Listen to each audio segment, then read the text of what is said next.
তার মানে কি 2026 সালে বাংলা পক্ষ তৃণমূলকে সমর্থন করবে? বাংলাদেশের থেকে কি বাংলা পক্ষ টাকা আসে? আল ভেঙে জল ঢুকছে। বাংলা পক্ষ স্পষ্ট বলেছিল অধীর রঞ্জন চৌধুরীকে কংগ্রেসের, সেখানে আমরা সিপিএম এর জাহানারা খান বাঙালি ক্যান্ডিডেট, আমাদের বাঙালি বোন ঐশী ঘোষ সিপিএম এর, তাকে ভোট দিতে বলেছিলাম। প্রকাশ সেগুলো আমাদের স্ট্যান্ড। পশ্চিমবঙ্গ বিজেপি পার্টি কেন ও পরের 5 মিনিট কি বলবে এটাও নির্ধারণ করতে পারে না, দিল্লিকে না জিজ্ঞেস করে, গুজরাটকে না জিজ্ঞেস করে। বন্দে ভারত আবার উঠতে হবে তাদের। বাংলা তার নিজের বিরোধী দল চায়। পশ্চিমবঙ্গ হাওড়ায় একটা, তারপর আরেকটা স্টপ, এখনকার সাউথ পয়েন্টে হিন্দি দিবস হয়, তারপরে পরপর দেশে ওদের, কারণ তার ওখানে আদানির স্টেকসগুলো যাতে সব ঠিকঠাক থাকে। Nice train, please go. সে তার স্বজাতির গেম দেখছে, কিছু টিকিট আমি স্পন্সর করবো। হঠাৎ ওই এলাকায় বাঙালি মেজরিটি হয়ে যায়। এখন সোনু নিগমের বাংলা গান কোনো হিন্দিভাষী শোনে না। এবার ভাবো তো কিশোর কুমারের হিন্দি গান তুমি শোনো কিনা? বাঙালি যদি মোদির পক্ষে ভোট দেয় তাহলে সে নির্বোধ, যদি মোদির বিরুদ্ধে ভোট দেয় তাহলে গুজরাটিরা অকৃতজ্ঞ। ইউসুফ পাঠান একই, আমার আর কি, গুজরাটিরা নাচুক।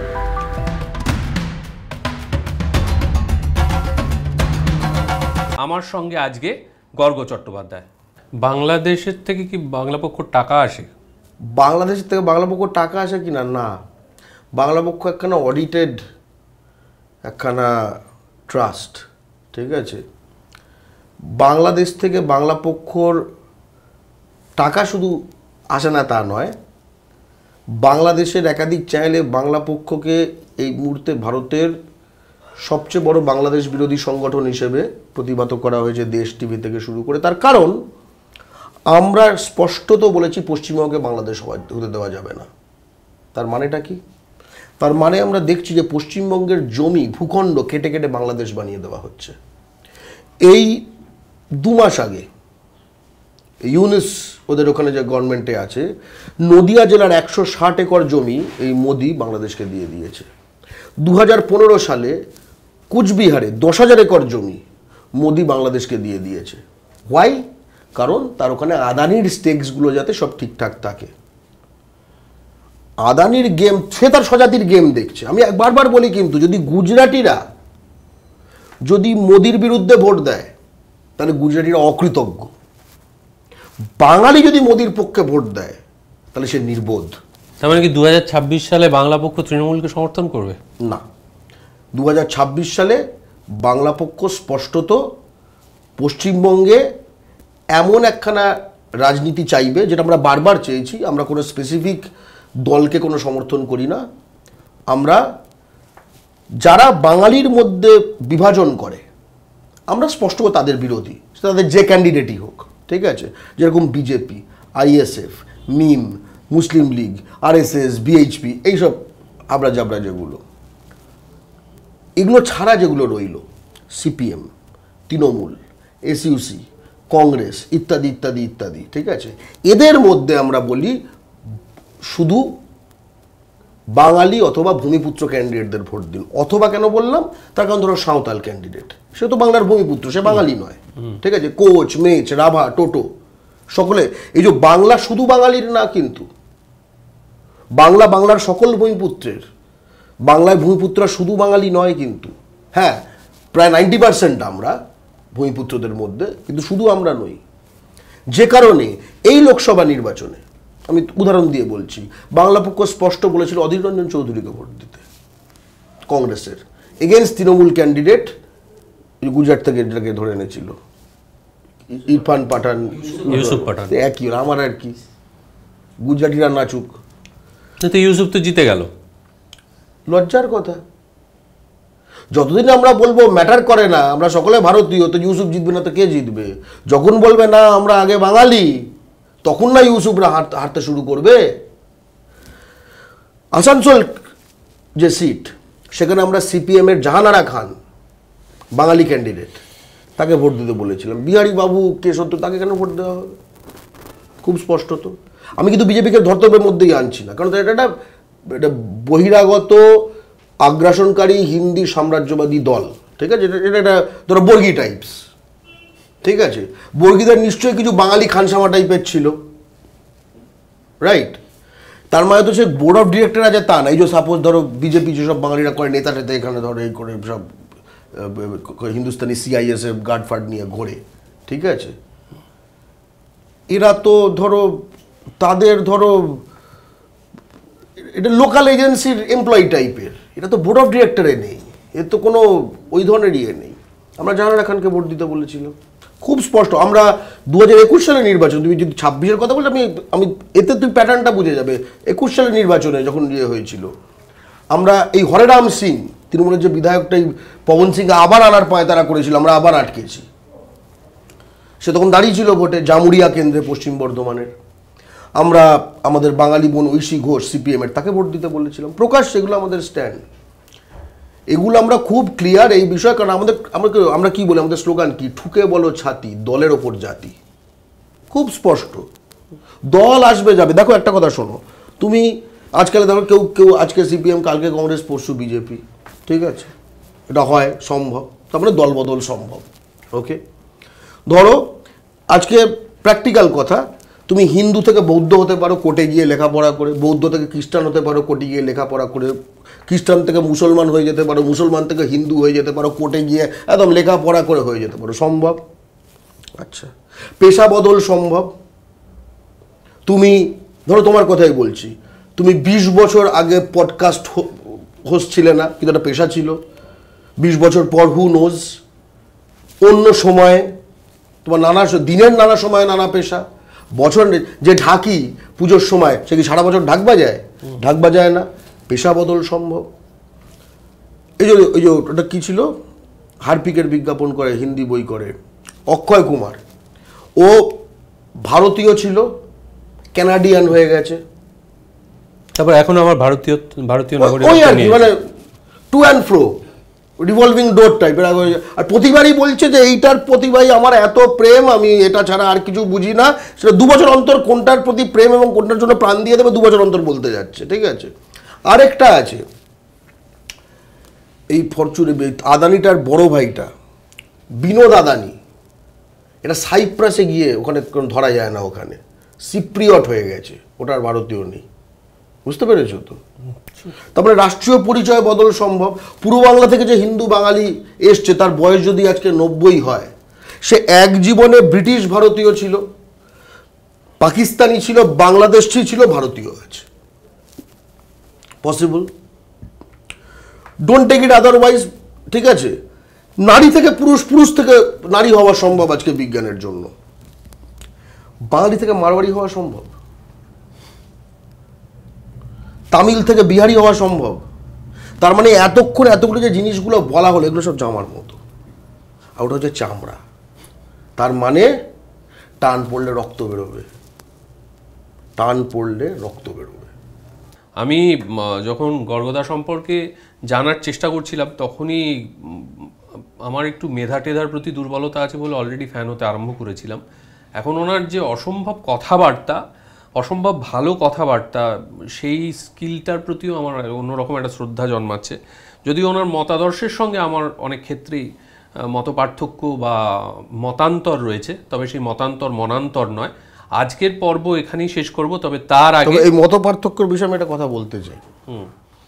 এটা বাংলার প্রতিটি বাঙালি লিবারেলের জন্য এই কথাটা, যে দেখুন, আল ভেঙে জল ঢুকছে। আমরা আরুনির মতো কাজ করছি বাঙালি জাতীয়তাবাদীরা, আমরা বডি দিয়ে দিচ্ছি যেখানে ফাটলটা ধরেছে, যাতে কিনা বাঙালি লিবারেলরা, যা হোক নন লিবারেলরা, মানে যা বাঙালির যা বৈচিত্র্য রয়েছে চিন্তার জগতে, সকল জগতে, তারা এই বাংলা নামক এই ফসলের ক্ষেতে নিজের মতোভাবে যেন বড় হতে পারে, ঠিক আছে। এমনকি আমাদের গালাগালও দিতে পারে, কিন্তু বডি দিয়ে যাতে এই ফসলের ক্ষেতটা যাতে একদম ডুবে না যায়, সেই বডি দিয়ে কাজটা আমরা করব। আপনারা অমত, মানে আর্ধেক সহমত, আর্ধেক অমত, সব হবে। সব সহমত হলে সেটা তো সেই পৃথিবীর মজা কি, সেই পৃথিবী মেকি পৃথিবী, ঠিক আছে। সব ব্যাপারে হ্যাঁ স্যার, হ্যাঁ স্যার, হ্যাঁ স্যার, হ্যাঁ স্যার, একদম।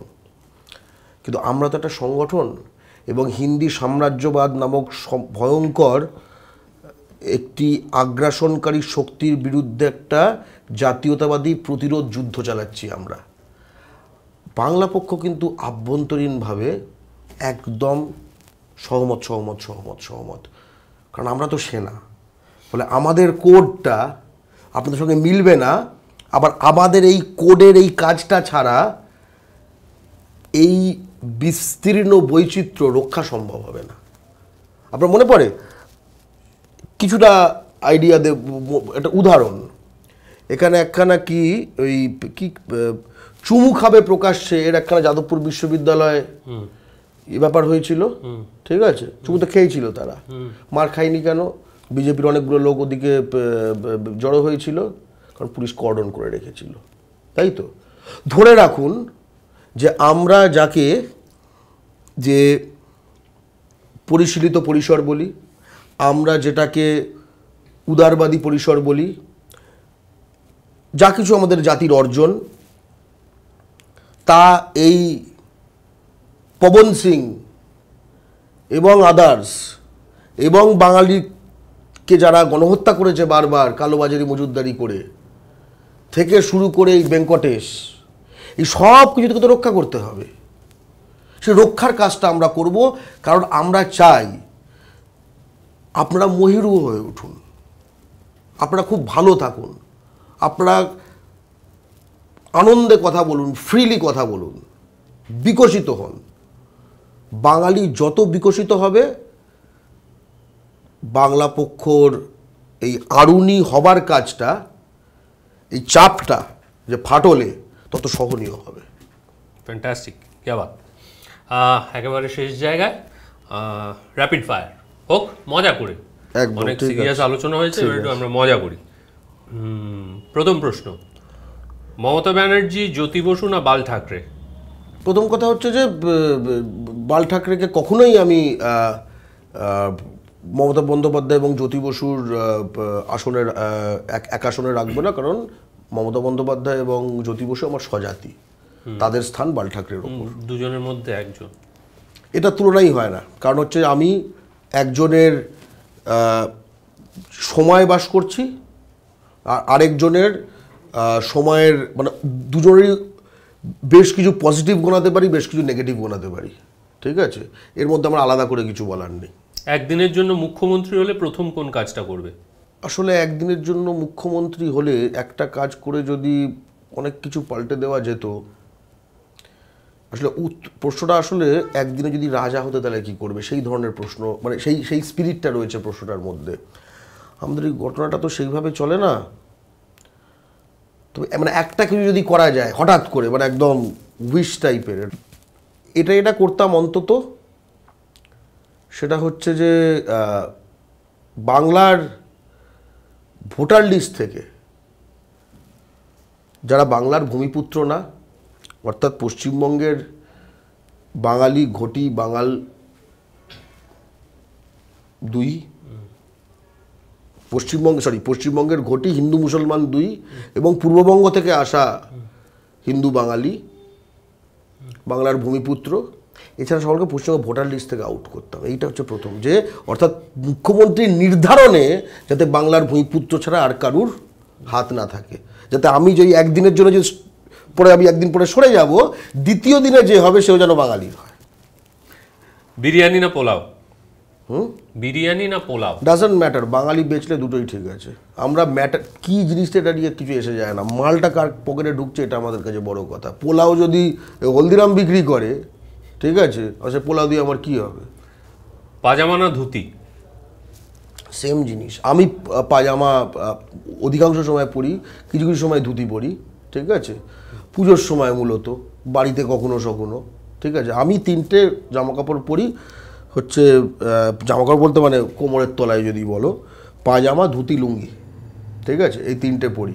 বাড়িতে যখন ক্যাজুয়াল থাকে ওই সময় লুঙ্গি পরি, ধুতি কখনো কখনো একটু পুজোর সময় কোনো একটা স্পেশাল দিনে, ঠিক আছে, কোনো বিয়ে বাড়িতে গেলাম এরকম সময়। 90% টাইমে বাড়ির বাইরে যখন বেরোই পাজামা পরি। আর যদি ছোট একটু বাড়ির বাইরে একটু 2 মিনিটে যাওয়া, তখন লুঙ্গিটা পরে আছে, ওটা পরেই বেরিয়ে যাই, ঠিক আছে? এইটা হচ্ছে বিষয়।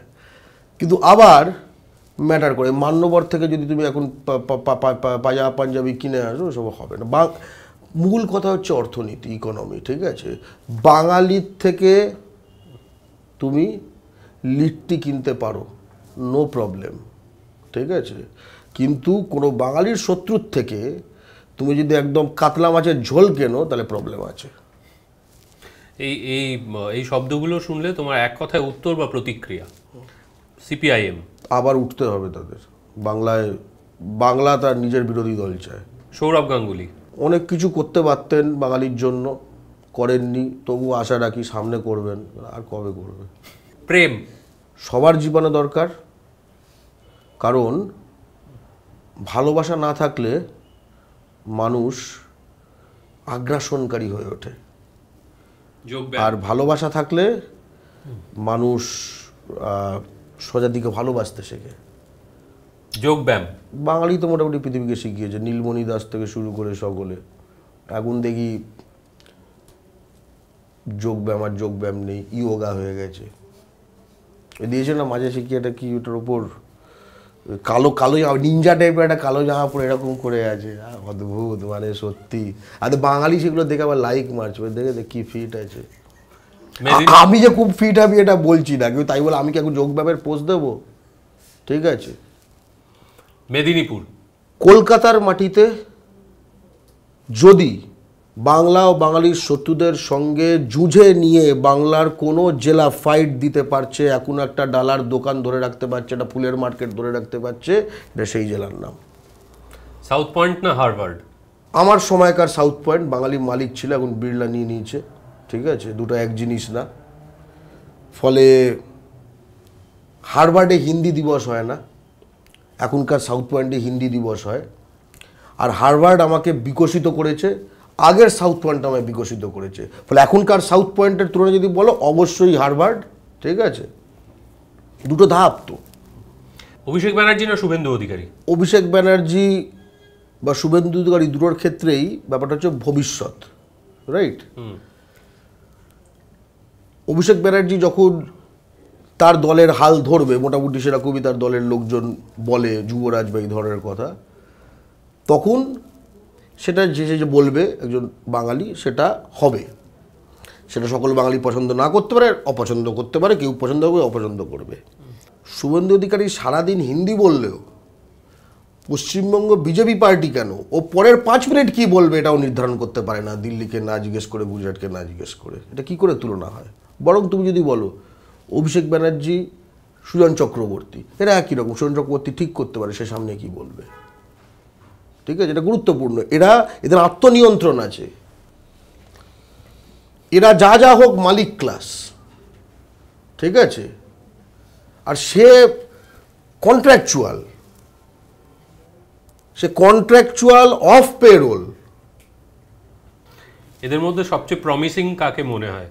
শতরূপ ঘোষ, দেবাংশু, তরুণ জ্যোতি? প্রথম দুজন আমাদের এখানকার ছেলে, তাদের দুজনেরই প্রমিস, দুজনেই এগোক, লড়ে নিক। ব্যক্তি দিয়ে এরকম বিষয় তো না, তাদের আইডিওলজি, মানুষ সেটা কীভাবে মানুষ ঠিক করবে তো।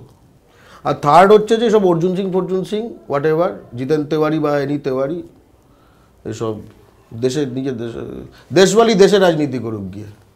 গর্গ চ্যাটার্জি কি ঈশ্বরে বিশ্বাস? ট্রেন বানিয়ে দিয়েছে বন্দে ভারত, ঠিক আছে? পশ্চিমবঙ্গ হাওড়ায় একটা, তারপরে আরেকটা স্টপ, ঠিক আছে? তারপরে পরপর দেশে ওদের, ঠিক আছে? Nice train, please go and help your. দেখো আমি স্বদেশে ফেরত এসেছি, আমার ভালো লাগছে। এই অধিকারটা আর কাউ থাকা উচিত না? আমি এত স্বার্থপর হব? বলো। কিছু টিকিট আমি স্পন্সর করব না। আমরা তো লকডাউনের সময় যখন সকল পরিযায়ী শ্রমিকরা বাড়ি ঠাড়ি ফিরে যাচ্ছিল, বাংলাতেও অনেকে ফিরেছে, আমরা তো অর্জুন সিংয়ের টিকিট পাঠিয়েছিলাম। তো ওকে কেউ দেখছে না, ওকে একবার জিজ্ঞেসও করছে না। গর্গ চ্যাটার্জি কি ঈশ্বরে বিশ্বাসী? কাঁদছে ওখানে দেশের লোকজন। গর্গ চ্যাটার্জি কি ঈশ্বরে বিশ্বাসী? আমি শাক্ত, আমি বহু ঈশ্বরবাদী। আমি ঈশ্বরে বিশ্বাসী না, আমি বহু ঈশ্বরবাদী। হ্যাঁ, অবশ্যই। LGBTQ আন্দোলন সম্পর্কে গর্গ চ্যাটার্জির মতামত? যৌনতা ব্যক্তিগত বিষয়। এটা যতক্ষণ জোর করে কোনো কিছু করা হচ্ছে না, এটা তাদের ব্যক্তির বিষয়, ঠিক আছে। জোর করা আর না করার মধ্যে তফাৎ রয়েছে এক। আরেকটাও কিন্তু বিষয় রয়েছে, এটা LGBTQ কেন্দ্র করে নয়। আজকে বাঙালি যুব সমাজের সামনে হিন্দি সাম্রাজ্যবাদের দ্বারা তাদের ওনারশিপে থাকা প্রতিটি মিডিয়া কন্টেন্টের মাধ্যমে ঈপ্সিত নারী বা পুরুষ হিসেবে যেভাবে হিন্দি ভাষীদের পুরুষ হিসেবে ঈপ্সিত পুরুষ হিসেবে হিন্দি ভাষীদের বোমবার্ড করা হচ্ছে, আর যেভাবে বাঙালি নারীকে একটি যৌন বস্তু হিসেবে হিন্দি ভাষী পুরুষের কাছে উপস্থাপিত করা হচ্ছে, এটার মধ্যে কোনো ফ্রি চয়েস নেই।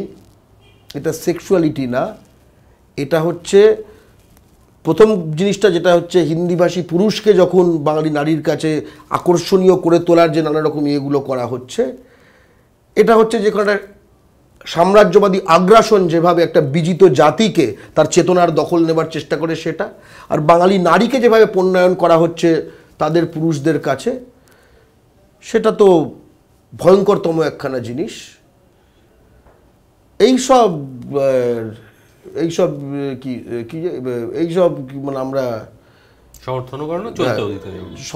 এগুলো আগামী দিনে খুব সমস্যা হবে, এগুলো করলে এটুকু বলতে পারি, খুব সমস্যা হবে। 21শে জুলাই না 21শে ফেব্রুয়ারি? 21শে জুলাই না 21শে ফেব্রুয়ারি, দুটো একদম আলাদা, ঠিক আছে। একটা হচ্ছে ভাষা আন্দোলন, আর একটা হচ্ছে এই তৃণমূলের যেটা শহীদ দিবস। তুমি 21শে জুলাই না 19শে মে যদি বলতে, যেটা শিলচরে যেটা হয়েছিল, আমি বলবো 19শে মে, বা ধরো 1 নভেম্বর, যেটা আমাদের ভারতের পরিপ্রেক্ষিতে আমাদের বাঙালিদের এখানে ভাষার মাতৃভাষার অধিকারের যে সংগ্রাম। আবার 21শে ফেব্রুয়ারি সেটাও তো আসলে যে পাকিস্তান নামক বাংলা এবং বাঙালি বিরোধী যে আদর্শ তার বিরুদ্ধে রুখে দাঁড়ানোর একখানা প্রতীক। ফলে এগুলোর আর এগুলো মানে এগুলো এইভাবে ইয়ে করা উচিত না। আর 21শে জুলাইয়ের একখানা স্পেশালিটি আছে, 21শে জুলাই শুধু না, সিপিএমও যখন ব্রিগেড ডাকতো একটা স্পেশালিটি আছে। ওই দিন কিন্তু হঠাৎ ওই এলাকায় বাঙালি মেজরিটি হয়ে যেত, হয়ে যায় এখনও, যে জোনটায় ওখানে যে কোনো সময় বাঙালি মাইনরিটি, কিন্তু যেই 21শে জুলাই হয়, যেই ব্রিগেড হয়, দেখবে ওখানে বাঙালি মেজরিটি হয়ে গেছে, ওখানে গিয়ে পাটা কাটছে, ঠিক আছে, মুরগি ঝোল রান্না করছে, ডিম করছে, এইসব হচ্ছে। তো কিন্তু তারপরে কি হয়, বাস ফাস নিয়ে ফেরত চলে যায় যে যার, কেউ পশ্চিম মেদিনীপুরে ফেরত চলে গেল, কেউ নদিয়ায় ফেরত চলে গেল। বাংলা পক্ষ যখন ব্রিগেড করবে তখন জেলা থেকে বাঙালি আসবে, এসে বসে যাবে, ফেরত যাবে না। গর্গদার জয়েন্ট এন্ট্রান্সে র্যাঙ্ক কত ছিল? মেডিকেলের সেকেন্ড হয়েছিলাম। মেডিকেলের সেকেন্ড, কি সাংঘাতিক। তার পরবর্তীকালে ডাক্তারি পড়লে ন্যাচারালি, তারপর হার্ভার্ড গেলে, MBBS শেষ করলাম কলকাতা মেডিকেল কলেজ থেকে, মানে কলকাতা বিশ্ববিদ্যালয়, কলকাতা মেডিকেল কলেজ। তারপরে 1 বছর আমি নিউরোলজিতে হাউস স্টাফ ছিলাম, হাউস ফিজিশিয়ান যেটাকে বলে। তারপরে সেখান থেকে আমার মোটামুটি MBBS করার মাঝের সময় থেকে আমি বুঝছিলাম যে আমি হয়তো প্র্যাকটিস করব না, আমি হয়তো গবেষণার দিকে যাব। আচ্ছা। এবং গবেষণার ক্ষেত্রে আমার মূলত যেটা আগ্রহ জন্মায় সেটা হচ্ছে আমাদের এই চেতনা, মস্তিষ্ক, ঠিক আছে, এই ধরনের জিনিসগুলো। তো সেই সব নিয়ে আমি MBBS করতে করতেই নানা জায়গায় গবেষণায় যুক্ত হয়ে যাই। তো PhD শুরু করে আমি হার্ভার্ড বিশ্ববিদ্যালয়ে 2006 সালে, 2011 সালে শেষ করি। সেটা কি কগনিটিভ নিউরোসায়েন্স নিয়ে করেছিলে? তারপরেও তুমি পোস্ট ডক্টরাল করলাম 2011 থেকে 14 MIT-তে, Massachusetts Institute of Technology. MIT আসলে হার্ভার্ড আর MIT যদিও দুটো খুব বড় নাম, দুটো মোটামুটি 2-3 মাইল দূরে। আচ্ছা, ঠিক আছে, একই শহরে। লোকে বস্টন শহরটার নাম তবু একটু জানে, স্বামী বিবেকানন্দ গেছিলেন ওখানে ইনফ্যাক্ট। তো কিন্তু আমাদের যেরকম কলকাতা হাওড়া একটা মাঝে একটা নদী আছে গঙ্গা, তো বস্টন আর কেমব্রিজ দুটো হচ্ছে মার্কিন যুক্তরাষ্ট্রের পূর্ব তটে ম্যাসাচুসেটস রাজ্যে। তো এই চার্লস বলে একটা নদী আছে, তার এপার ওপার। শুধু তফাৎটা হচ্ছে নদীটা অতটা বিস্তৃত নয়, একটু কম, তবুও খুব কম নয়। তারপরে তো কেমব্রিজ বলে যে শহরটা, অনেকে আসলে ওই ইউকের কেমব্রিজের সঙ্গে গুলিয়ে ফেলে, এটা মার্কিন যুক্তরাষ্ট্রের কেমব্রিজ। আর সেই ম্যাসাচুসেটসে আমার যেটা হয়েছিল যে আমি পিএইচডি যখন করে শেষ করতে চাই, এবার তো পোস্টডক করতে হবে দেশে ফেরার আগে। তো আমার যেটা হয় যে খুব তাড়াতাড়ি শেকড় গেড়ে ফেলি, আর বারবার এটা বদলাতে ইচ্ছে করে না। এমনিতেই আবার বাংলা ছেড়ে যেতে খুব একটা ইচ্ছে করছিল না, কিন্তু যে গবেষণা করতে গেছি সেটা যেহেতু সেখানেই সম্ভব, এবং আরেকটা ব্যাপার যে আমি সেগুলো শিখে এলে একটা আগামী প্রজন্মকে হয়তো সেখানে সে বাংলাতেই সেই জিনিসটা পাবে, আমি তাকে হয়তো গাইড করতে পারবো। তো তাই জন্য আমি ভাবলাম একই শহরেই আমাকে পোস্টডকটা বার করতে হবে। ঠিক আছে, তো সেইটা শেষ করে তারপরে বাংলায় ফিরে আসি। এবং এখন তুমি নিউরোসায়েন্স পড়াও? নিউরোসায়েন্স, নিউরোসাইকোলজি, ঘিলু বলে আমার একটা ল্যাব আছে, ঘিলু ল্যাব। আচ্ছা। ঘিলু, আমি ইন্ডিয়ান স্ট্যাটিস্টিক্যাল ইনস্টিটিউটের ফ্যাকাল্টি, তো সেখানে ঘিলু ল্যাব।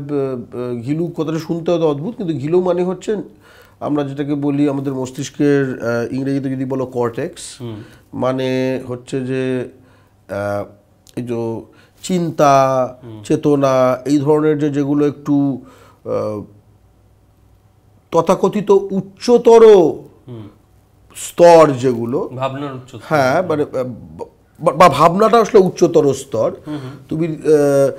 তুমি যদি মস্তিষ্কের নিম্নতর বলবো না, আরো মৌলিক স্তর যেগুলো, সেগুলো হচ্ছে নিঃশ্বাস প্রশ্বাস। আচ্ছা, ঠিক আছে, তোমার ধরো খিদে, কাম, ঠিক আছে, এগুলো হচ্ছে আমি বলবো অনেক মৌলিক স্তর। আর এই চিন্তা, চেতনা, ভাবা, আচ্ছা আচ্ছা, ঠিক আছে, এগুলো হচ্ছে উচ্চতর স্তর। চেনা, তো সেগুলো নিয়ে যেহেতু কাজ করি, এবং সেগুলো যেহেতু মূলত আমাদের মস্তিষ্কে কর্টেক্স বলে যে এলাকাটা, কর্টেক্সটাকে আমরা ঘিলু বলি বাংলায়। আচ্ছা, তাই ঘিলু ল্যাব। হ্যাঁ, মানে গোদা বাংলায় সাংঘাতিক মেধাবী একজন ছাত্র, যার জীবনটা ভয়ঙ্কর সুন্দর, মানে কি বলবো, মানে যেটাকে বলে মেটেরিয়ালি খুব বড়লোকদের জীবন হতে পারত, দারুণ সমৃদ্ধ এক অর্থে জীবন হতে পারত। তোমার কথাবার্তা শুনে আমার পথের দাবি সব্যসাচীর কথা মনে পড়ে গেল, যিনি প্রচুর জিনিস জানেন, প্রচুর কিছু পড়েছিলেন, কিন্তু চুজ করেছিলেন সম্পূর্ণ অন্য একটা রাস্তা। সেইটা কিভাবে ঘটলো? দু তিনটে জিনিস বলবো। এক হচ্ছে মেধাবী কথাটা বললে, যত সময় গেছে তত বুঝতে পেরেছি যে মেধা জিনিসটা, এবং যেহেতু মেধা অর্থাৎ আমরা সঙ্গে সঙ্গে যে মস্তিষ্কের মধ্যে দেখানোর একখানা প্রবণতা রয়েছে আমাদের, সময়ের সঙ্গে বুঝেছি আসলে এটা একটা আংশিক জিনিস। ধরো জয়েন্ট একটু আগে আলোচনা হচ্ছিল, আমি সেকেন্ড হয়েছিলাম, ঠিক আছে, তো আমার কয়েকটা কোচিং নিয়েছিলাম, এইসব দিল্লি আলাদার কোচিং না, ঠিক আছে, যে আকাশ বাতাস এইসব আছে এইসব না, আমাদের তখন সব বাবুরা থাকতো, ঠিক আছে, মলয় বাবু, পার্থ বাবু, ঠিক আছে, মানে স্যারও থাকতো না, ঠিক আছে, বাবু থাকতো ম্যাক্সিমাম। কেউ কেউ ভীষণ কাছে রয়ে গেলে দাদা হয়ে যেতেন। হ্যাঁ, একদম, ঠিক আছে। তো এবার আমি ধরো দক্ষিণ কলকাতায় জন্মেছি, বড় হয়েছি, আমার বাড়ি থেকে আধ ঘন্টা, খুব বেশি হলে 45 মিনিট হচ্ছে দূরত্ব, না ঘেমে মোটামুটি টুকটাক পৌঁছে যাওয়া, অটো করে এই করে, এই হচ্ছে জীবন। এবং বাড়িতে ফিরে এসে আমার কাজ পড়া, সেটাই আমাকে চিরকাল পারিপার্শ্বিকতা থেকে বলা হয় যে পড়তে, পর পর পর পর। একই সঙ্গে যাকে হয়তো এরকম একখানা কোচিং পেয়েছে বা পাইনি, পেয়ে থাকলে আজকেই ধরো যেখানে গেছিলাম বাঁশবেড়িয়া কার্তিক পুজোতে, ঠিক আছে, সেখানে বিরাট উৎসব হয়, সেখান থেকে তাকে হয়তো চুঁচড়ো অবধি আসতে হচ্ছে, ব্যান্ডেল অবধি আসতে হচ্ছে, দিনে প্রায় 2-2.5-3 ঘন্টা এইটার মাধ্যমে করতে হচ্ছে। অর্থনৈতিকভাবে যদি একটু পিছিয়ে থাকে, তাহলে সে বাড়ি গিয়ে সবসময় যে সে পড়তে বসে যাচ্ছে এটা নয়, তার বাড়িতে হয়তো বাবার সঙ্গে মাসে নানা কাজে থাকতে হচ্ছে, একদিন বলছে না এই কাজটা, ওই দিনটা তাকে কাজ করতে হবে।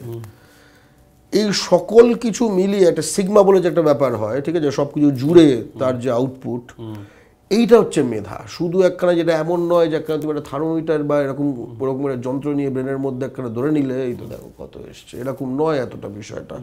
যার ফলে অন্তত এইটা বুঝতে পেরেছি যে মেধার ব্যাপারটা অনেকটাই হচ্ছে সুযোগ সুবিধা কতটা কেউ পেয়েছে, এবং সেই সুযোগ সুবিধার একখানা বড় জায়গা হচ্ছে জন্মগত, তাই না? মানে প্রথম 5 মিনিট তুমি বাঁচবে কিনা সেটা তোমার বাবা মার শ্রেণীগত বিন্যাস থেকে শুরু করে তোমার মা যখন তোমার পেটে ধরেছিল তার পুষ্টির কিরকম সময় ছিল, সব কিছু দিয়ে নির্ধারিত। মানে আবার এই সব কিছু দ্বারাও আসলে এই মেধা বলতে আমাদের যে এই যে নির্মাণটা, সেটাও নির্ধারিত। তো হ্যাঁ, সে অর্থে মেধা। আর পয়সার কথাটা বলছি, দুটো জিনিস রয়েছে, ঠিক আছে? এখন আমি এটা এরকম ভান করতেই পারি যে বিরাট আমি একখানা স্যাক্রিফাইস করে, ঠিক আছে? দুটো জিনিস রয়েছে। মার্কিন যুক্তরাষ্ট্রে ছিলাম তো, মেধার প্রসঙ্গে আরেকবার 1 সেকেন্ডের জন্য ফিরি। সেটা হচ্ছে যে আমি যখন হার্ভার্ড বিশ্ববিদ্যালয় বেশ এক অর্থে দেখতে গেলে বিশ্বের শ্রেষ্ঠ বিশ্ববিদ্যালয়, সেখানে আমি যখন অন্যদের দেখছি সারা বিশ্ব থেকে আসছে, তখন কিন্তু দেখতে পাচ্ছি ভাই আমি তাদের মধ্যে একজন, আমার থেকে বেটার রয়েছে, আমার থেকে কমই রয়েছে, কিন্তু যেরকম কোহর্ট, যেরকম একটা গ্রুপ যেরকম হয়, আমি দেখতে পাচ্ছি এখানে এই শ্রেষ্ঠ জায়গায় যেরকম মেধা, এরকম মেধা আমি দেখেছি। এরকম মেধা কিন্তু আমি আমার কলেজে দেখেছি, আমার পারিপার্শ্বিকতায় দেখেছি, ঠিক আছে? তাদের কি সে সুযোগটা ছিল? আমি যে ডাক্তারিটা পাশ করে ডাক্তারিটা না করে এই যে একটা পথ নিলাম, যেখানে আমার মোটামুটি সঙ্গে সঙ্গে বাবা মাকে সাপোর্ট দিতে হবে না, এই সাপোর্টটা যে দিতে পারলো না, কারণ সঙ্গে সঙ্গে তাকে আয়টা করতে শুরু করতে হবে, সে তো এটা ঘষাটাই সুযোগ পেল না। আমি ঘষাটার সুযোগ পেলাম, কারণ আমার বাপ ঠাকুরদা মা তারা আয় করে আমাকে এই বলতে গেলেই একটু মোটা কুশন দিয়ে গেছে।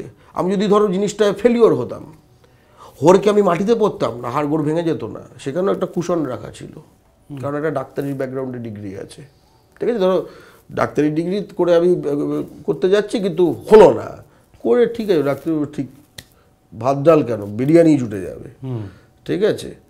ফলে এই যে স্পর্ধার পেছনে বা সাহস, স্পর্ধা যাই বলো, আমি তো উচ্চ মধ্যবিত্ত পরিবারে জন্মেছি। যত তুমি উচ্চ মধ্যবিত্ত বা এরকম ধর শ্রেণীগতভাবে সুযোগ সুবিধা পেয়ে জন্মাবে, স্পর্ধাগুলো অতটা স্পর্ধাও নয়, এটা কালে কালে বুঝেছি। বরং একটু আগে যখন এই এনএইচ দিয়ে আসছিলাম, হঠাৎ মাঝে একটা এত বড় এনএইচ তৈরি হয়ে গেছে পাটডানকুনির কাছে, এবং দুপারে তাদের গ্রাম বহুকাল ধরে যুক্ত ছিল, হুস হুস করে গাড়ি যাচ্ছে, তার মধ্যে সে চিরাচরিত একজন গ্রাম্য বধূ পার করার চেষ্টা করছে একটা এনএইচ। এটা অনেক স্পর্ধার কাজ, এবং এই স্পর্ধার কাজটা তাকে রোজ করতে হয়। আর একটা কথা হচ্ছে যে এই মার্কিন যুক্তরাষ্ট্র থেকে একটা জিনিস বুঝতে পেরেছি, থেকেছি যখন, আমার প্রথম কথা বলতে চাই, মার্কিন যুক্তরাষ্ট্র আমার খুব ভাল লাগে। আমেরিকা আমার খুব প্রিয় একটা জায়গা। সেখানে বন্ধু বান্ধব, প্রকৃতি, এবং সবচেয়ে বড় কথা যেটা আমার সেখানে সবচেয়ে বেশি আকর্ষণীয় লেগেছে, সেটা হচ্ছে যে তুমি যা কিছু ভাবতে পারো, মানে ভাবার যে রকম অক্ষগুলো হয়, এটা যেন একদম অনাবিল, এর যেন কোনো একদম বাঁধ নেই, ঠিক আছে? সেটা তুমি নিজেকে নতুনভাবে ভাবা থেকে শুরু করে পৃথিবীটাকে নতুনভাবে ভাবা থেকে শুরু করে তুমি নিজেকে কিভাবে তৈরি করবে, কিভাবে ভাববে, সব এই, ঠিক আছে? আবার একই সময় একটা বই ছিল, বইটা আমি পড়িনি, কিন্তু বইয়ের কভারের নামটা আমার খুব ভালো লেগেছিল। সেটা হচ্ছে যে who will cry when you will die, ঠিক আছে? যে তুই যখন মরবি কাঁদবেটাকে, ঠিক আছে? এবার এইটা একটা খুব গুরুত্বপূর্ণ প্রশ্ন, কারণ জীবনের নির্যাস সেইখানে। আমি তো যে শ্রেণীতে বিলং করি, আমি তো জানি যে একদম কাছের আত্মীয় বললো না আজকে তো অফিস আছে, খবর এলো এই রে এখন জানাচ্ছে। আবার একই সঙ্গে দেখি যে আমাদের বাঙালিদের মধ্যে যাদের অনেক ক্ষেত্রে বাঙালি বলে ধরা হয় না, কারণ সে হয়তো সত্যজিৎ ঋত্বিক ঘটকের সিনেমা দেখেনি, সে যখন আমার পাশের পাড়ায় হয়তো টালির ঘরে মারা যাচ্ছে, পুরো পাড়া তার সঙ্গে বেরোচ্ছে, ঠিক আছে, তার কিন্তু জীবন নির্যাসটা, ওই পেছনের যে লাইনটা যত দীর্ঘ, যতজন কাঁদতে কাঁদতে যাচ্ছে বা কাঁদতে কাঁদতে খই ছড়াতে যাচ্ছে, হয়তো ফিরে এসে মালও খাবে, কিন্তু এই সামগ্রিক জমায়েতটা আসলে তো নির্যাস। আমরা তো কেউ অমর হতে আসিনি। আরেকটা হচ্ছে যে পৃথিবীতে আমি একজন পশ্চিমবঙ্গের একজন বাঙালি ঘটি, তো পৃথিবীতে এই জায়গাটা হচ্ছে একমাত্র জায়গা যেখানে আমি প্রথম শ্রেণীর নাগরিক। আমেরিকাতেও না, বিহারেও না, ঠিক আছে। এখানে আমেরিকাতেও হোক বা বিহারেও হোক, আমায় যদি হঠাৎ করে কেউ এখানে জোরে কাঁধটা ধরে, আমি কোট আন কোট একটু ঘাবড়ে যাব বা শুকিয়ে যেতে হবে, কী ব্যাপার, এরকম করবো, ঠিক আছে। আমার যদি এখানে কেউ এরকমভাবে জোরে ধরে, আমার উত্তর হবে এটা হবে আমার উত্তরটা। পৃথিবীতে একটা জায়গা আমার এরকম আছে। আমি যদি আমেরিকায় থেকে যেতাম, মেবি আমার সন্তান বা তারপরের প্রজন্ম হয়তো এটা বলার ওখানে তার জায়গাটা তৈরি করতে পারতো, থেকে আমার জীবনটা ফেলা যাবে নাকি? আমার পৃথিবীতে একখানা জায়গা রয়েছে যেখানে ব্যাপারটা এরকম, এইটা ছেড়ে দিয়ে আসবো। তার কারণটা হচ্ছে যে ঘাম কম, ঠিক আছে, ঘাম কম, আর এখানে আমি যে মাইনে টাইনে পাই, তো না খাওয়া তো দূরের কথা, বেশ না, কিন্তু ভালোই সিলিকন ভ্যালি, দামি গাড়ি, ধরো ল্যাম্বরগিনি বা পোর্শে, এইগুলো তো হয়ে যেতে পারতো, এগুলো তো ছেড়ে আসতে হলো। দেখাবে কাকে? দেখো, লোকে গয়না কেনে কেন? চিবোবার জন্য তো না, দেখানোর জন্য। আমি তো সেখানকারও তথাকথিত সফলদের দেখেছি, কেউ দেখে না। 5টা ল্যাম্বরগিনির মাঝে কে কি দেখবে তুমি? কে কাকে দেখাবে? ঠিক আছে, কিন্তু আসলে তুমি দিনের শেষে তারাও ফেসবুকে ওই যাদেরকে ছেড়ে এসছে তাদেরকে দেখায় এবং তারা দেখে, তাই না? একদমই। এবং সেখানে একখানে এই যে ফাঁকাটে জায়গাটা, আমি আসলে হয়তো এই ভিডিওটা যদি অনাবাসী কেউ দেখে, তাকে আঘাত দেবার জন্য অবশ্যই না। আমিও অনাবাসী ছিলাম একটা 9 বছর, প্রায় কম সময় নয়। এবং মিথ্যা কেন বলবো, একটা সময় অবধি এরকম ভেবেছিলাম যে থাকবো কি থাকবো, মানে একটা ভাবনা চিন্তার সময় এসেছিলো, কারণ কিছু পোস্টডকের পর কিছু জব অফার্স এসেছিলো ইউম্যাস, বস্টন এবং আরও কয়েকটা জায়গা থেকে। আর আমি ওই সব জায়গাতেই অফার খুঁজছিলাম, যে মানে একই জায়গায় থেকে যাবো আর কি, বেশ সুন্দর ইয়েতে। তো ফলে আমি ওই মানসিক অবস্থাটা তো বুঝি। আমি এখন অন্তত অনাবাসীদের বলবো, যারা বলবো যে ওখানে ঠিক আছে, ভালো অভ্যেস হয়ে গেছে, বুঝতে পারছি, এখানে কি বলবো, গরমটা বেশি, যা মনে করো যে অনেক ঠিক আছে, কিন্তু প্রথম কথা হচ্ছে যে এখানেই তুমি কেউ কেটাও হতে হবে না, এখানেও তুমি কেউ। এখানে তুমি কারুর একখানে ও তো ওই পাকরাশির ছেলে না, ও তার না, তাকে বাড়িটা কোনটা, তাহলে ওটার পরেরটা না, ঠিক আছে, ইত্যাদি ইত্যাদি। তোমার একখানা স্থানাঙ্ক রয়েছে পৃথিবীতে সকলের একটা স্থানাঙ্ক থাকা দরকার। আমি তো জাতীয়তাবাদী একজন। আরেকটাও বিষয় রয়েছে, সেটা হচ্ছে যে ওখানে তুমি দু তিন রকম জিনিস হতে পারে। এবং আমি একজন ভারতের বাঙালি বলে, অর্থাৎ পশ্চিমবঙ্গের বাঙালি বলে এটা বিশেষভাবে ওখানে করেছি, যে আমাদের মধ্যে জাতীয়তা বোধ, অর্থাৎ আমাদের জাতিসত্তা, যেটা আমি যে বাঙালি, এটা সম্বন্ধে বোধটা এত ধ্বংস করে দেওয়া হয়েছে গত 70-80 বছর ধরে। ওখানে মোটামুটি দুর্গাপুজো ছাড়া অন্য কোনো সময় ঠিক বাঙালি সংযোগটা নেই। এবার বাই চান্স তুমি যদি আমেরিকান না হতে পারো, এবং আমেরিকান মানে সাদা আমেরিকান বা ওখানে জন্মানো লোক, সাদা আমেরিকান যদি না হোক, ওখানে জন্মানো লোক, সেটা হওয়া খুব শক্ত। কেন বলো তো? কীভাবে বুঝবে?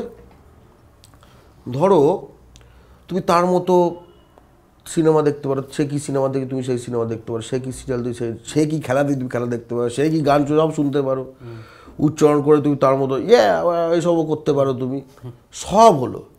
কিন্তু তুমি একটা আমেরিকানের সাথে ভাট বকতে পারো না।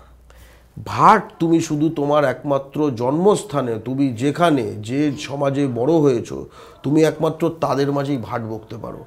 তাহলে একটা জীবন যে ভাট বকা ছাড়া কাটিয়ে দেবে, ঠিক আছে, এবং মানে সকলে ভাট বকে, মানে মানে যে সময় সে খুব সিরিয়াস কথা বলছে না, ঠিক আছে, ফাইলামো করছে, এটার যদি তোমার একখানা পরিসর না থাকে, তাহলে তোমার জীবন থেকে তুমি কত কিছু বাদ দিয়ে দিলে।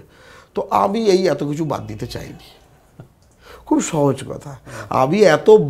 আমি মানে যদি অন্যভাবে বলতে চাও, আমার যে অ্যাডভাইজার ছিলেন পিএইচডিতে, কেন নাকায়ামা, এবং আমি খুবই মানে তাকে একদম গুরু মানি, ঠিক আছে, কারণ অনেক কিছু শিখিয়েছেন আমাকে, অনেক কিছু শিখেছি তার থেকে, জীবন দর্শন, বিজ্ঞান তো শিখেছি, বিজ্ঞান কী করে করতে হয়, জীবন দর্শনও শিখেছি।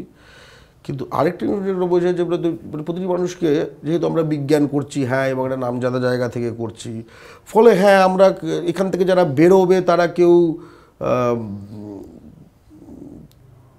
নোবডি হবে না, এটা মোটামুটি ধরা ছিল। কিন্তু তখন একখানা আমি, কারণ এটা হয়তো যারা আপনারা শুনছেন তারা হয়তো দেখতে পাচ্ছেন না, কিন্তু আমরা যে সেটে রয়েছি এখানে একটা অ্যাকোয়ারিয়াম দেখতে পাচ্ছি, আপনারা দেখতে পাবেন না, ঠিক আছে। এবং এটা দেখে আমার কথাটা আরও মনে পড়ে গেল। সে বলেছিল যে সকলের একটা সিদ্ধান্ত নিতে হবে, প্রথমে ইংরেজিতে বলি তারপরে বাংলায় বুঝিয়ে দেব, যে do you want to be a small fish in a big pond or a big fish in a small pond? অর্থাৎ তুমি বিরাট একটা পুকুরে একটা ছোট মাছ হতে চাও, নাকি একটা ছোট পুকুরে বড় মাছ হতে চাও? এটা একটা খুব গুরুত্বপূর্ণ প্রশ্ন, ঠিক আছে। এটা দিয়ে অনেক কিছু নির্ধারণ হয়। ধরো কগনিটিভ নিউরোসায়েন্স, যে গবেষণাটা আমি করি, বাংলায় খুব কম জন করে, এখানে আগামী দিনে কগনিটিভ নিউরোসায়েন্সটা কীরকম হবে এটা আমি নির্ধারণ করতে পারি। আর ওখানে আমি মানে বিরাট একখানা প্রাচীরের মধ্যে একখানা ইট হব। প্রাচীরটা খুব বিরাট, আমাদের এখানে হয়তো মানে ওই ইট দিয়ে ক্রিকেটের বানানোর মতো ওইটুকু তৈরি হয়েছে হয়তো, ঠিক আছে, কিন্তু ওইটুকুর মধ্যে একটা, আর এই বিরাটের মধ্যে একটা, এই দুটোর একটা ফারাক রয়েছে। আসলে এই যে ঠাকুর শ্রী রামকৃষ্ণদেব বলেছিলেন না, যেটা দাগ রেখে যা, দাগটা কার জন্য রেখে যাব? যারা আমাকে ইয়ে করেছে। তো এই যে আমি যে ডাক্তারি পড়েছি, কার পড়েছি? বাঙালির টাকায় পড়েছি, ঠিক আছে। এই যে সাউথ পয়েন্ট স্কুলে পড়েছি, কার চেতনায় পড়েছি? সতীকান্ত গুহ মানে হচ্ছে যে তার আগে ব্রাহ্মরা, মানে তার আগে হচ্ছে বাংলার যে রেনেসা, এই পুরো ধারার যে অর্জন, কিছুতে তো বর্ষিত হয়েছে থেকে শুরু করে সব কিছু। এমনকি স্কুল থেকে যখন বাস নামিয়ে দিয়েছে, আমাদের কাকদ্বীপের কন্যা শিব বাজগা, সে আমাকে তো কোলে করে নিয়ে এসছে, তার তো একটা দান আছে, তো তার দানটাকে আমি ম্যাসাচুসেটসে ফেরত দেবো? খুব স্পষ্ট কথা। অসাধারণ একটা পর্ব, আমি তো অসম্ভব এনজয় করলাম। আপনারা কেমন এনজয় করলেন অবশ্যই আমাদের জানান। আর আপনারা দয়া করে একটু সাবস্ক্রাইব করুন, লাইক করুন, কমেন্ট করুন, কারণ ভালো স্পিকাররা, এই রকম যারা অতিথি, যারা অসম্ভব ভালো কথা বলেন, যাদের একটা সুনির্দিষ্ট লক্ষ্য রয়েছে, মতাদর্শ রয়েছে এবং সেদিকে তারা এগিয়ে যাচ্ছেন, সেই সমস্ত মানুষজন একটু বেশি সাবস্ক্রাইবার না থাকলে চ্যানেলে আসতে চায় না, বুঝতে পেরেছেন? সুতরাং একটু লাইক করুন, একটু সাবস্ক্রাইব করুন, এবং আগামী দিনে কাদের কথা আপনারা শুনতে চাইছেন সেটাও দয়া করে আমাদের জানান। কর্গদা, তোমার কেমন লাগলো বলো? আমার খুব ভাল লাগলো, কারণ তোমার ধরো যেহেতু আমরা এক অর্থে বাঙালির সঙ্গে সম্পৃক্তভাবে পুরো বিষয়টা, আমাদের যা কর্মসূচি বাংলা পক্ষ, এখানে তুমি আছো, আবারও বলছি অনেকে হয়তো জানেন না, কারণ এখানে কিন্তু আরও অনেকে আছেন, ঠিক আছে। ফলে আমি কিন্তু আসলে সকলের সাথে কথা বলছিলাম, আমি আপনার সাথে কথা বলছিলাম যিনি এটা শুনছেন, আমি তাদের সাথে কথা বলছিলাম। আমরা তো মিশনারি টাইপের একদম, ঠিক আছে, সারাক্ষণ মাথায় যন্তর মন্তর ভরার জন্য আমরা রেডি, একদম স্পষ্ট। এই নিয়ে আমাদের কোনো মানে আপনাকে বলছি চেপে চুপে হঠাৎ কিছু একটা যন্তর মন্তর পড়ে দিলে তা কিছু না, আমরা একদম ওপেন বলছি আমরা কী চাই, আমরা তো যথেষ্ট ওপেন কথা বলেছি আজকে, ঠিক আছে। একদম একই সঙ্গে যেটা বলবো যে একটু আগে যে সাবস্ক্রাইব করার কথাটা বললো, ঠিক আছে, সেটার সঙ্গে এটা যুক্ত। সাবস্ক্রিপশান হবে, ঠিক আছে, ভিউ হবে, হোপফুলি ভিউ থেকে রেভিনিউ হবে, এবং তাই জন্য কিন্তু এতজন যারা রয়েছে সাপোর্ট স্টাফ সেই জিনিসটা চলে, ঠিক আছে। আপনি যদি এখন এই তাদের এইসব, ঠিক আছে, হিন্দি উর্দু এইসব কন্টেন্ট দেখেন, ঠিক আছে, তাহলে তো সেখানে যে স্টাফ হবে সেখানে টাকাটা যেভাবে ঘুরবে আপনি কিন্তু প্রোভাইড করছেন, সেটা আপনার তো কানাটিও হবে না, ঠিক আছে, আপনার ভাইরা ভাইও সেই কাজটা পাবে না, ঠিক আছে। তাহলে স্বজাতির মধ্যে টাকা ঘোরাও, কারণ এই মুহূর্তে তুমি বা আমরা যেভাবে ওদের কন্টেন্ট দেখে ফ্রিতে ব্যাগার খাটছি, ওরা কিন্তু কোনো বাংলা কন্টেন্ট দেখে ওর হয়ে বা আর কারুর হয়ে ফ্রিতে ব্যাগার খাটছে না। ফ্রিতে ব্যাগার খাটায় জাতিকে সারা বিশ্বে মানুষ খুব ডাউন চোখে দেখে। মাথায় রাখবে যে সোনু নিগমের বাংলা গান কোনো হিন্দিভাষী শোনে না। এবার ভাবো তো কিশোর কুমারের হিন্দি গান তুমি শোনো কি না? Thank you so much. আজকের মতো এই পর্ব এখানেই শেষ করছি। দেখা হবে time and tide podcast with সৌরভের আগামী পর্বে। Till then stay tuned.